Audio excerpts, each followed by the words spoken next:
a 45 ans, un petit garçon en train de jouer avec ses voitures. Les voitures, j'ai toujours adoré ça, sous toutes les formes, sous forme de jouets, sous forme de maquettes, sous forme de BD, sous forme de revues. Les voitures en vrai aussi, mais les plus belles, celles qui étaient à mes yeux les plus désirables, restaient les voitures de course. Quand j'étais gamin, non.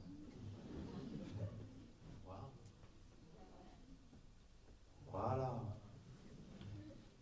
Quand j'étais gamin, et qu'on me posait la question de ce que je voulais faire plus tard, je disais, quand je serai grand, je voudrais être Gérard Ducarouge. Gérard Ducarouge, vous ne savez certainement pas qui c'était. C'était un ingénieur français qui arrivait à faire gagner la France dans toutes les grandes disciplines du sport automobile, en Formule 1, en endurance, comme aux 24 heures du Mans. Et chaque fois, ma mère me disait, mais il y en a combien des Gérard Ducarouge? Et je disais, mais il n'y en a qu'un, mais c'est celui-là que je veux être. Le problème, c'était les études. Un peu à cause des voitures. Toujours les voitures, encore les voitures. En cours, au lieu de prendre des notes et d'être attentif à ce que nos professeurs nous racontaient, j'avais tendance à prendre mon crayon et à dessiner dans les marges des cahiers des engins improbables avec des ailerons de formes diverses, des prises d'air improbables et des moteurs gonflés. En gros, tout ce qui m'intéressait fonctionnait avec 4 roues et un moteur. Les deux disciplines pour lesquelles j'étais pas trop mauvais, ça restait le dessin et le sport. Le sport, c'est plutôt sur la forme contemplative, pour être difficile avec un bagage comme celui-là de suivre les traces de Gérard Ducarouge. Après avoir échoué 2 années de suite à mon baccalauréat, il me restait 3 solutions. La première, c'était de faire du dessin. La deuxième, c'était de faire du dessin. Et la troisième, c'était de faire du dessin.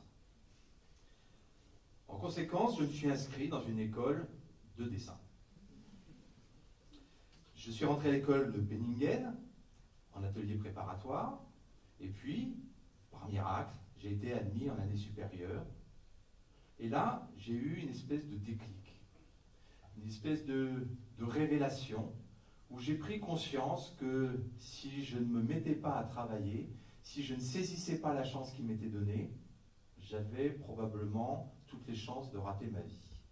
Donc je me suis mis à devenir une espèce de bête de travail, où, en l'espace de quelques semaines, je suis passé du cancre total au faillot le plus absolu.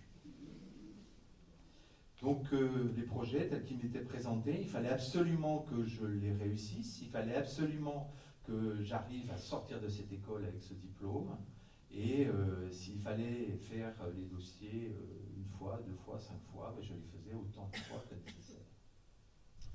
Sorti diplômé, je trouve un premier boulot, un deuxième, un troisième, et là, au même moment, une de mes tantes vient me voir et me demande de lui donner un coup de main. Elle est artiste peintre et participe à une exposition qui s'appelle « Les proverbes vus par les peintres ».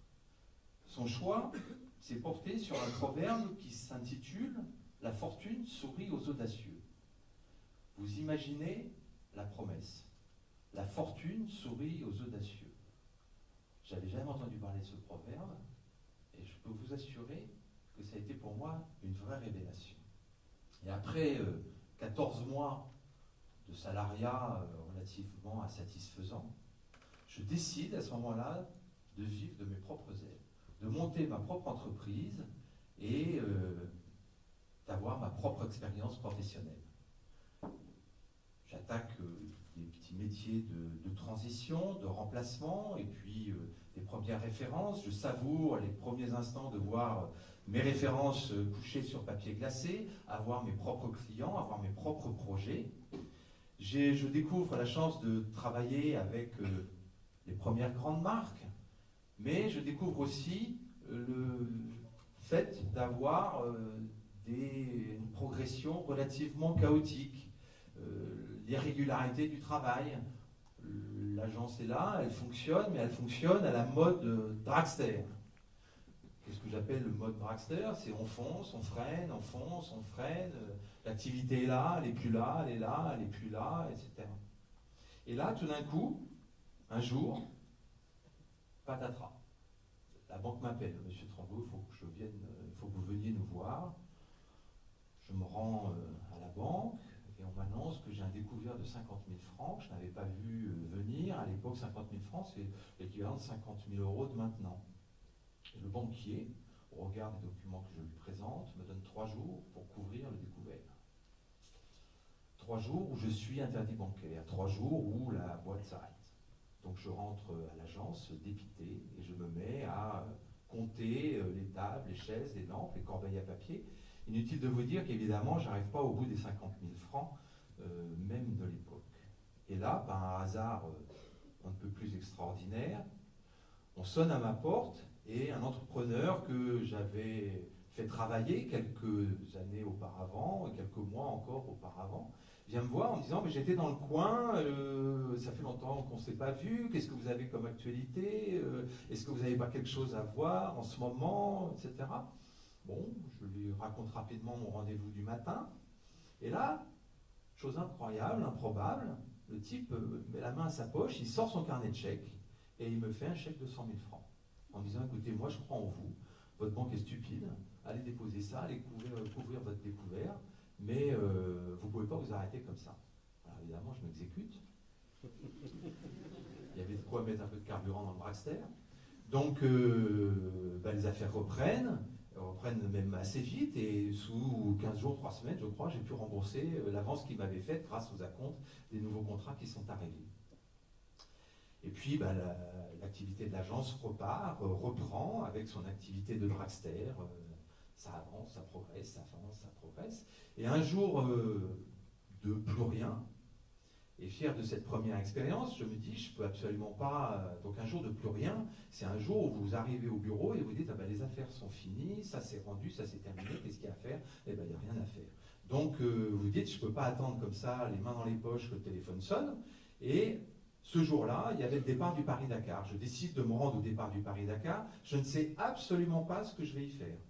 Mais j'y vais. Je me dis, c'est mieux que d'attendre le téléphone, hypothétiquement, puisse sonner. Donc je vais là-bas.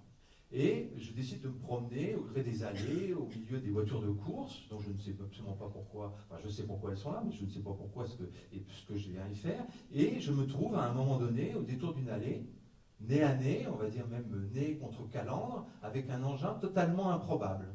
Une 2 chevaux bimoteur. Une 2 chevaux avec un moteur à l'avant, un moteur à l'arrière.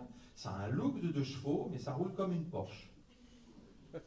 Et là, je me dis, mais bon sang, c'est un truc incroyable, c'est un truc pour Coup de Cœur. Coup de Cœur, c'est un des clients avec lequel on travaille. On réalise des stands d'exposition pour eux au salon du prêt-à-porter. On démarre une ligne de franchise avec eux. Et il faut absolument que je propose ce projet à Coup de Cœur. Donc, je me lance dans une esquisse de projet et je commence avec mes feutres, mes crayons et mon papier à gribouiller l'idée d'un design automobile, d'une voiture de course. Je crée un argumentaire que j'espère le plus solide possible, basé sur le contre-pied de la communication que menait à l'époque Coup de Cœur, et j'appelle le patron. Le boss me prend au téléphone, il accepte le rendez-vous, il me reçoit, et là, boum, incroyable, il dit je signe, j'y vais, on y va. Et là, vous imaginez ma position et mon sentiment, je suis évidemment totalement euphorique. Mais en même temps que j'ai l'euphorie du passionné qui se met en route, j'ai aussi la conviction que je tiens quelque chose de différent. Quelque chose qui va me permettre de me différencier des autres agences de design et qui va me permettre de positionner mon entreprise de façon différente. Mais aussi sympathique que puisse être ce projet, j'ai besoin de quelque chose de plus consistant. Et cette consistance, je l'imagine au plus haut niveau. Il faut pas viser petit, il faut viser grand. Et je décide d'essayer de prospecter et d'aller voir les écuries de Formule 1. À l'époque, il y en a 3. L'écurie Ligier, l'écurie Larousse et l'écurie AGS. Je fais donc un mailing en 3 exemplaires. Et là, l'écurie Larousse me répond en me disant, écoutez, votre projet nous intéresse, on peut vous recevoir, et je leur expose comment j'imagine organiser les marques des différents partenaires pour leur écurie de Formule 1. Ils me demandent de préparer un contrat, et là je me trouve dans un énorme embarras, parce que, évidemment, vous imaginez bien que la passion qui m'anime fait que j'ai absolument envie de signer ce contrat, mais je n'ai aucune expérience du temps que je vais devoir y consacrer, et je suis partagé entre l'angoisse d'être trop cher et de me voir le projet refusé, et l'angoisse d'être pas assez cher et de ne pas être crédible. Donc, il me vient l'idée de leur proposer un partenariat sur lequel moi je me rémunère sur la communication que je vais faire autour de ce travail, et eux bénéficieront donc de mon travail en termes de design. Et puis ça marche, ils acceptent. La voiture est dessinée, elle est lancée, on la présente aux ateliers, et là je suis chargé de la décoration, et je me retrouve le matin, au petit matin, au moment où la voiture des courses sort de son camion pour pouvoir travailler dessus avec le peintre. Et à mes côtés, vous n'imaginerez pas qui vient se pointer à côté de moi pour voir le débarquement de cette voiture. Gérard Ducarouge. Le Gérard Ducarouge à qui je voulais piquer le job quand j'étais gamin. Je me retrouve à travailler avec lui. Bon, le contact est un peu viril, mais néanmoins correct. Il m'aborde et il me dit bon, c'est toi qui es venu déguiser ma bagnole en cacatoès. Je dis oui, peut-être un peu mieux que ça, mais dans les principes, oui, c'est un peu ça. Donc, on décore la voiture, elle est présentée. La presse l'accueille de façon plutôt favorable, et Gérard Ducarouge a la gentillesse de venir me voir en disant qu'il trouve la voiture plutôt pas trop mal. À partir de là va démarrer un cheminement que j'avais espéré, mais que je n'imaginais pas aussi concret. Et les annonceurs vont se succéder les uns aux autres, parce que l'univers du sport, c'est un tout petit milieu où un partenaire en côtoie un autre, et quand vous ne travaillez pas trop mal, et ben ça se sait plutôt assez vite. Donc on va de fil en aiguille travailler sur des sujets de moto, de 24 heures du Mans, de différents sujets. On va même retravailler avec l'écurie Ligier qui nous avait refusé notre offre quelques mois auparavant. Arrive 1996, et en 1996, je décide d'orienter mon entreprise 100% dans le domaine du sport. C'est-à-dire que je veux que l'idée du design dans le sport soit une vraie démarche stratégique et ne soit pas perçue comme étant ni la démarche d'un passionné, ni une démarche opportuniste. En 1998, avec les championnats du monde, avec la Coupe du monde de football, on aborde plusieurs disciplines, plusieurs nouvelles disciplines, le football et puis la voile, le cyclisme. Aujourd'hui, quand on fait le bilan, on peut dire que les disciplines que je maîtrise le mieux restent toujours le sport et le design. Grâce à ces 2 disciplines, ça fait 25 ans que je mène cette entreprise dans le domaine du sport, et qui me fait vivre de façon, on va dire, satisfaisante et correcte. Mais c'est aussi la satisfaction d'avoir pu travailler dans un certain nombre, et pour un certain nombre d'événements, plus d'une 50aine d'événements au travers le monde, d'avoir servi plus de 250 marques, d'avoir designé plus d'une centaine d'équipes sportives, tout ça sur les plus grands événements planétaires. En 2010, pour vous donner un exemple de quelquefois le retentissement qu'on peut constater, j'étais invité à la finale de la Coupe de France de football. Arrivé en avance, je m'assieds sur mon banc, et puis évidemment, par des formations professionnelles, je regarde un petit peu ce qu'il y a autour de moi. Et puis je m'aperçois que la corbeille du haut, sur laquelle sont alignées les marques partenaires du Stade de France, c'est nous qui les avons organisées. Je m'aperçois que le logotype de la Fédération française de foot, c'est nous qui l'avons fait. Celui de la Coupe de France de football, c'est nous aussi. L'habillage graphique de la compétition sort également de l'agence. L'organisation visuelle des partenaires qui sont sur les maillots des équipes, c'est aussi nous qui l'avons fait. Et puis je m'aperçois de fil en aiguille que tout ce qu'il y a devant moi, finalement, ça sort de l'agence. Plus récemment, pour l'Euro 2016, au printemps dernier, on a eu la chance de travailler avec l'UEFA et l'ensemble des compétitions que vous avez pu voir, l'ensemble des sites, l'ensemble des stades, ont été habillés par l'agence, l'ensemble des fan zones, les bus, les équipes sportives et beaucoup d'autres choses. En conclusion, je voudrais vous dire que si un jour vous avez des enfants, que vous les voyez en train de rêvasser au lieu de travailler, pensez peut-être qu'ils sont en train de créer